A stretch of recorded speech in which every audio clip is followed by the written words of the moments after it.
Bonjour Manouya, aujourd'hui je reçois Mohamed Ait Arab qui vient nous parler de la loge des francs-maçons. Alors comme moi je suis ignare, tu vas devoir tout m'expliquer.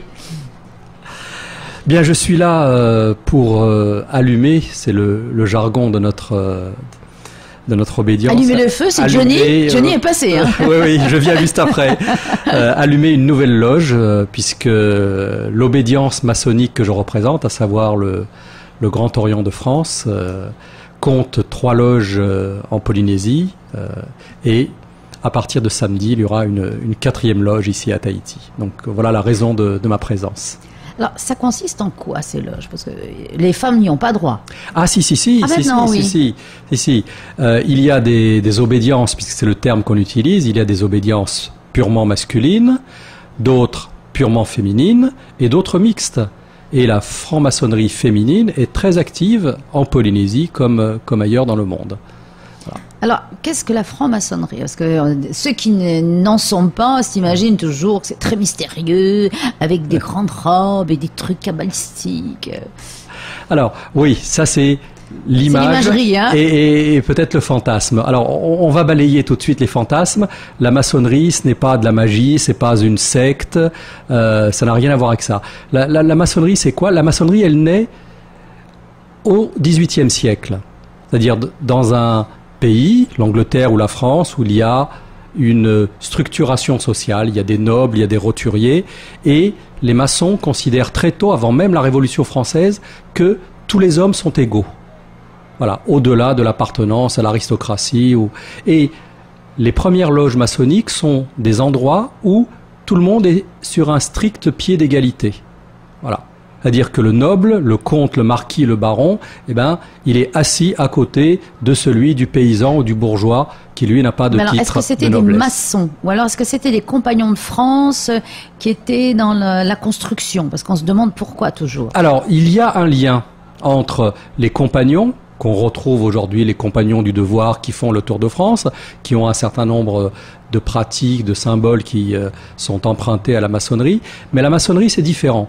La maçonnerie que l'on appelle spéculative, c'est vraiment un lieu où des hommes, des femmes se rencontrent, comme je le disais tout à l'heure, sur un strict pied d'égalité, pour réfléchir ensemble à la façon d'améliorer la société. Ce qui intéresse les maçons, et la démarche qui est au cœur du fonctionnement maçonnique, c'est l'humanisme. C'est-à-dire que ce qui nous importe, c'est comment améliorer l'homme, comment améliorer l'environnement dans lequel évoluent les hommes. Et les premières loges maçonniques, dès le XVIIIe siècle, réfléchissent, dans une société qui est la monarchie, avec un pouvoir royal très fort, comment justement arriver à l'égalité, comment arriver à la fraternité, comment arriver à une forme de démocratie. Et lorsque la révolution de 1789 va éclater, alors bien sûr les francs-maçons ne sont pas, ça aussi c'est un fantasme, la révolution de 1789 n'est pas l'œuvre des francs-maçons. Mais c'était dans l'air de toute façon, c'était dans l'air. Il y avait beaucoup de choses qui se passaient, beaucoup d'intellectuels qui avaient envie que ça change. Mais... Tout à fait. Et les idées qui étaient agitées dans les loges maçonniques, c'était aussi les idées qui étaient agitées par les philosophes. Le siècle des Lumières. Voilà, exactement. Voilà, ça a été en fait un bouillon de culture qui a fait émerger cette révolution. C'était une conjonction d'éléments à laquelle les francs-maçons ont pris leur part. Voilà un petit peu comment est née cette maçonnerie au milieu du XVIIIe siècle. Et donc ensuite, alors on se distribue par loge, parce qu'il y a plusieurs francs-maçonneries. Il y a le Grand Orient, il y a d'autres obédiences, si je ne me trompe pas. Et alors, comment se fait-il? Parce qu'il y a d'autres cheminements de pensée d'humanisme. Globalement, la façon dont on travaille dans une loge maçonnique, quelle que soit l'obédience, est à peu près à 90%, je vais dire, identique. Après, nous avons des cheminements différents. Il y a des loges, des obédiences, on va dire, beaucoup plus spiritualistes. La particularité du Grand Orient de France que je représente, c'est que très rapidement, nous nous sommes voulus des maçons engagés. C'est-à-dire que dans nos loges, nous pouvons réfléchir et travailler sur des questions symboliques, mais nous pouvons aussi réfléchir à des questions sociales, parce que nous considérons que notre volonté d'améliorer l'homme, elle ne peut pas rester confinée au temple maçonnique. Il faut que nous portions à l'extérieur nos idéaux. Par exemple, aujourd'hui, comme hier d'ailleurs, quand les lois sur l'avortement est arrivées, c'était une réflexion qui avait été menée dans les loges maçonniques du Grand Orient. Quand l'abolition ils ont appuyé donc les lois sur l'avortement. Après en avoir discuté. Appuyé, peut-être pas le mot, mais on y avait réfléchi. On y avait réfléchi.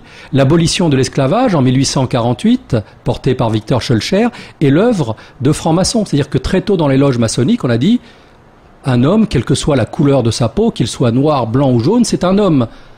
Oui, il ne peut pas y avoir de hiérarchie. Donc voilà. il n'a pas à être réduit en esclavage. Aujourd'hui, par exemple, on réfléchit beaucoup sur les lois de bioéthique, sur la question de la fin de vie, sur le transhumanisme.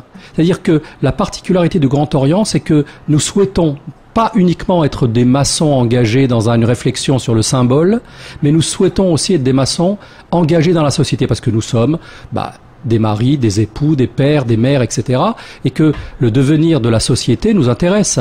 Les frères et les sœurs ici en Polynésie sont impliqués dans le devenir de la Polynésie, parce que ce sont des Polynésiens qui ont à cœur aussi d'améliorer la société dans laquelle ils vivent et de préparer l'avenir de ce territoire. Alors concrètement, ces réflexions, ça débouche sur quoi? Alors, ça peut déboucher sur... Alors, d'abord, à l'intérieur de la loge, un frère ou une sœur peut être amené à faire un exposé, ce que nous appelons une planche, sur tel ou tel sujet. Et ça peut aller plus loin. Je vais prendre un exemple.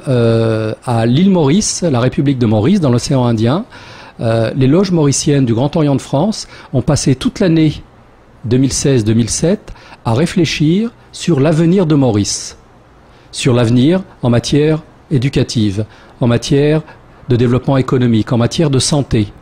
Donc ils ont travaillé pendant toute l'année, ils ont fait appel à des personnalités extérieures, des spécialistes de la santé et de l'éducation, à qui ils ont demandé « mais donnez-nous votre avis », etc. Et tout ça va faire l'objet d'un livre blanc qui condense, qui synthétise les réflexions et les travaux des maçons et qui va être remis au gouvernement mauricien et au président de la République mauricienne en disant voilà, nous n'aspirons pas à des postes, à commander à votre place, mais voilà, quelques pistes, vous en faites ce que vous voulez. Les francs-maçons, on trouve toutes les catégories socio-professionnelles. Tout à fait, tout à fait. Ce qui fait que chacun peut apporter sa pierre à l'édifice en réfléchissant, en donnant des idées. Tout à fait. Mais est-ce qu'il y a des décideurs à l'intérieur? Alors, c'est une institution, le Grand Orient de France, qui regroupe quand même plus de 53 000 frères et sœurs. Donc forcément, il faut gérer tout cela. Donc il a une administration, mais tout cela repose sur la stricte séparation des pouvoirs. C'est-à-dire que nous avons un pouvoir législatif, c'est l'Assemblée générale qui se réunit une fois par an et qui regroupe un délégué par loge. Nous avov plus de 1300 loges, donc il y a 1300 frères et sœurs. Est-ce que vous réunissez quand c'est comme ça? On se réunit dans des palais des expositions, on loue des lieux. Énorme, oui, c'est énorme.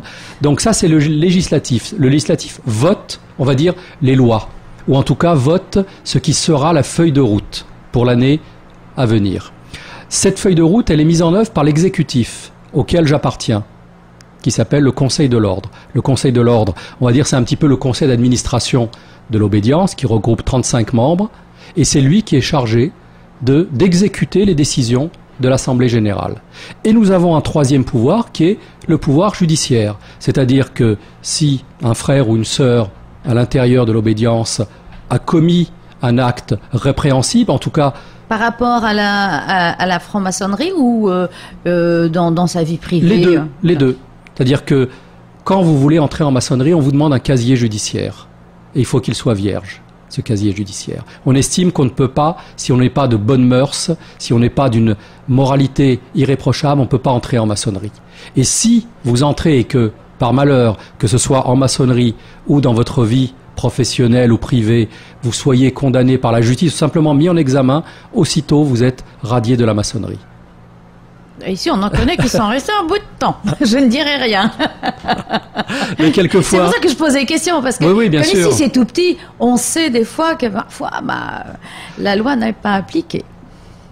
La loi de la République. La loi des francs-maçons. Si, elle est appliquée. Mais on ne sait pas tout, voilà. C'est peut-être lent, parce que nous sommes une grosse structure, oui, puis il faut réfléchir, mais la loi est appliquée. Parce qu'il faut laisser aussi la présomption d'innocence. Il faut permettre au frère ou à la sœur mise en cause de se défendre. Mais la loi, elle marche peut-être à pas lents, mais elle est appliquée. Bien, bon, écoute, c'est rassurant. Et donc ici, tu vas ouvrir une nouvelle loge. Exactement. Oui. Parce qu'il y a trop de monde, il y a un nombre maximum de participants par loge. Non, il y a on va dire 2 raisons qui font qu'à un moment donné, les frères ou les sœurs d'un territoire souhaitent ouvrir une nouvelle loge. Soit effectivement la loge dans laquelle ils sont a grossi, ils sont 50, 60, 100, et ils estiment que c'est un chiffre important, que peut-être on peut créer une deuxième loge. Ou est-ce que c'est plus compliqué pour réfléchir ensemble quand on est 50? Bien sûr. À 100, c'est difficile de prendre la parole, etc. Même si nos rituels permettent une prise de parole, j'allais dire, totalement apaisée et sereine. Quand vous êtes en loge et que vous vous exprimez, contrairement au monde profane, vous savez que personne ne va vous interrompre. Vous pouvez développer votre pensée jusqu'au bout. Et le rituel fait en sorte que on va pouvoir échanger, mais il n'y a jamais d'affrontement. Et ça, c'est très important. Alors, si les 100 personnes d'une loge peuvent parler le temps qu'elles veulent, oui. Alors, comme nos tenues ne durent pas indéfiniment, donc c'est vrai que... Donc ça, c'est la première raison. Quand on est trop nombreux, on peut décider qu'effectivement, il faut créer une deuxième association. Ou bien, la deuxième raison, c'est par exemple de travailler sur un rituel ou de faire une loge mixte, puisque maintenant, depuis 2010, le Grand Orient de France, qui était une obédience strictement masculine, est passé à la mixité. Donc depuis 2010, nous avons des sœurs qui sont membres du Grand Orient. Alors pour l'instant, ça ne représente pas grand-chose, peut-être 15%, mais bon, c'est 2010. Et donc une loge peut très bien décider, une loge masculine, dire voilà, on va créer à côté peut-être une loge mixte pour les frères qui souhaitent travailler en mixité. Donc, mais comment sont recrutés les francs-maçons? Est-ce que c'est quelqu'un qui pose sa candidature ou alors c'est par cooptation et on se dit tiens... Les deux. C'est-à-dire qu'il y a la cooptation qui fonctionne. Voilà, j'ai un ami, une amie, je pense qu'elle est intéressée par les valeurs humanistes, par les principes de laïcité, de solidarité, de liberté, d'égalité, fraternité, parce que le triptyque républicain est aussi la devise des maçons du Grand Orient de France. Et je lui en parle et je vois si il ou elle est intéressé. Ça, c'est un premier mode, on va dire, de recrutement. Et puis, il y a un deuxième très simple, c'est aller sur le site du Grand Orient de France, godf.org, et vous postez une demande en disant voilà, je suis Madame X, Monsieur Y, je suis intéressé par les valeurs que vous défendez, je souhaite être des vôtres, entrer en franc-maçonnerie et on fait suite à votre candidature. Voilà. Et donc après il y a un petit quand même un entretien. Ah bien sûr. Après il y a toute une procédure effectivement. Donc on voit où se trouve la personne, son lieu de résidence, et à ce moment-là, on contacte, c'est ma fonction d'ailleurs pour la région 03, on contacte les loges les plus proches en disant voilà, il y a Madame X qui est intéressée, appelez-la, prenez contact avec elle, et si elle souhaite entrer en maçonnerie, effectuez les démarches pour procéder à son entrée chez nous. Bien, alors donc là, cette 4e loge qui est ouverte, c'est une mixte Elle sera mixte, exactement. Elle sera et c'est compliqué de l'ouvrir? Ah non.